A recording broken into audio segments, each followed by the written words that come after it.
semuanya, kita dari kelompok 8. Kita akan sedikit berbagi materi tentang keluarga berencana. Di sini kita ada Dani sebagai ayah, Vicky sebagai ibu, Nuri sebagai anak. Tanpa berlama-lama lagi, yuk kita masuk ke materinya. Yang pertama, ada definisi keluarga berencana menurut WHO, yaitu keluarga berencana merupakan suatu tindakan yang membantu seseorang maupun pasangan suami istri untuk menghindari kelahiran yang tidak diharapkan, mendapatkan kelahiran yang diinginkan pasutri, mengatur interval atau jarak di antara kelahiran, mengontrol waktu pada saat kelahiran yang berhubungan dengan umur suami dan istri, menentukan jumlah anak. Selanjutnya ada hakikat keluarga berencana. Ada dua. Yang pertama, menurut Departemen Kesehatan Republik Indonesia tahun 1997, keluarga berencana merupakan salah satu upaya untuk mencapai kesejahteraan dengan cara memberikan nasihat perkawinan, pengobatan kemandulan, dan penjarangan waktu kehamilan. Lalu yang kedua, menurut UU RI 052 tahun 2009, KB merupakan bentuk usaha dalam mengatur jarak maupun angka kelahiran anak dan usia yang ideal ketika melahirkan, mengatur waktu kehamilan melalui promosi, perlindungan, serta bantuan yang sesuai hak reproduksi untuk mewujudkan keluarga yang berkualitas.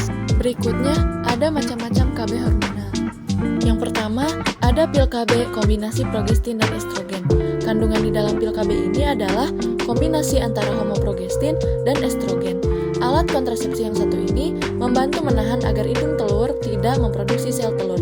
Pil KB juga menyebabkan adanya perubahan pada lendir serviks atau leher rahim serta endometrium agar sperma tidak bisa bertemu dengan sel telur.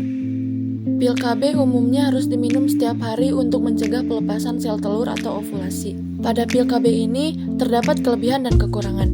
Kelebihannya, jenis KB ini dapat mengurangi gejala PMS atau premenstrual syndrome, dapat mengurangi risiko terkena penyakit kanker ovarium dan sindrom ovarium polikistik atau PCOS, yang sama-sama menjadi penyebab kista pada indung telur. Sementara kekurangan dari pil kombinasi ini adalah berpotensi meningkatkan berat badan, risiko hipertensi, dan penyakit kardiovaskular. Namun, efek samping ini bisa dicegah dengan menerapkan diet sehat dan berolahraga secara teratur. Berikutnya, pil KB progestin. Jenis KB hormonal ini dikenal dengan nama pil mini. Pil KB mini ini hanya mengandung progestin dengan takaran dosis yang lebih rendah. Pil KB ini dapat membuat lendir serviks menjadi lebih kental sehingga mencegah sperma bertemu dengan sel telur. Menggunakan jenis KB yang ini dapat mencegah proses ovulasi meski hanya pada saat-saat tertentu. Melansir dari Mayo Clinic, untuk menggunakan pil KB mini sebagai alat kontrasepsi, tidak perlu menunggu terlalu lama hingga masa subur Anda berakhir.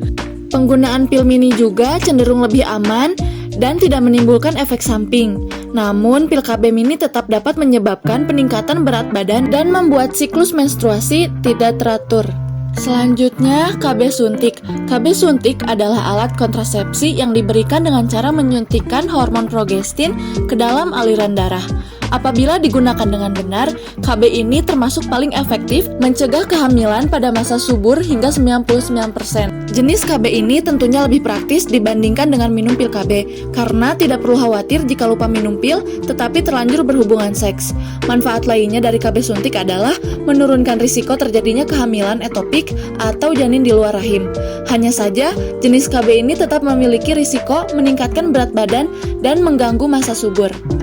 IUD atau Intrauterine Device Hormonal. IUD adalah alat kontrasepsi yang memiliki bentuk seperti huruf T. Alat kontrasepsi ini dipasang di dalam rahim dengan menyisakan sedikit benang pada vagina untuk menandakan posisinya. Ada dua macam alat kontrasepsi IUD yang bisa dipilih. Yang pertama, IUD tembaga atau non-hormonal, dan IUD hormonal. IUD hormonal atau KB spiral mengandung hormon progesteron sintetis. Hormon ini dapat membuat dinding rahim menebal sehingga mencegah terjadinya pembuahan. IUD adalah alat kontrasepsi yang dapat digunakan untuk waktu jangka panjang. Jadi hanya perlu memasangnya sekali untuk periode waktu tertentu. Manfaat lainnya, setelah IUD dilepas, masa subur bisa kembali normal dengan cepat. Sayangnya, posisi alat IUD bisa bergeser saat berada di dalam rahim. Hal ini membuat penggunanya merasa tidak nyaman, termasuk saat melakukan hubungan intim. Berikutnya, macam-macam alat kontrasepsi penghalang fisik. Yang pertama ada kondom. Kondom adalah alat kontrasepsi yang praktis dan mudah ditemukan di mana saja. Bukan hanya itu, kondom juga sangat mudah digunakan. Meski lebih umum ditemukan kondom untuk pria, tersedia juga kondom untuk wanita.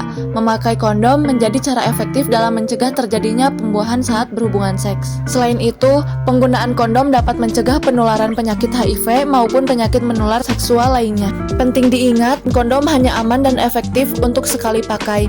Penggunaan kondom juga harus tepat karena bisa timbul risiko terlepas selama berhubungan intim. Selanjutnya, spermisida. Spermisida adalah zat kimia yang dapat merusak sperma yang bisa berbentuk krim, jeli, busa, atau supositori. Meski namanya terdengar asing, alat kontrasepsi ini sebenarnya bisa didapatkan dengan mudah. Namun, perlindungan spermisida sebagai kontrasepsi hanya bersifat sementara. Jika tidak cukup mengoleskan spermisida pada penis dan vagina, sisa sperma di dalam air mani yang dikeluarkan pria mungkin tidak akan rusak. Efektivitas spermisida juga akan berkurang apabila pemakaiannya melebihi 1 jam. Oleh karena itu, alat ini lebih cocok digunakan bersamaan dengan alat kontrasepsi lainnya seperti kondom. Selanjutnya ada diafragma. Diafragma ini biasanya terbuat dari lateks atau silikon dengan berbentuk melingkar seperti kubah dan berfungsi untuk mencegah sperma masuk ke dalam rahim. Cara penggunaannya dengan menekuk atau melipatnya menjadi 2 bagian, lalu memasukkannya ke dalam vagina untuk melindungi leher rahim. Diafragma juga bisa digunakan bersamaan dengan spermisida. Penggunaan keduanya secara bersamaan dapat meningkatkan efektivitas diafragma maupun spermisida.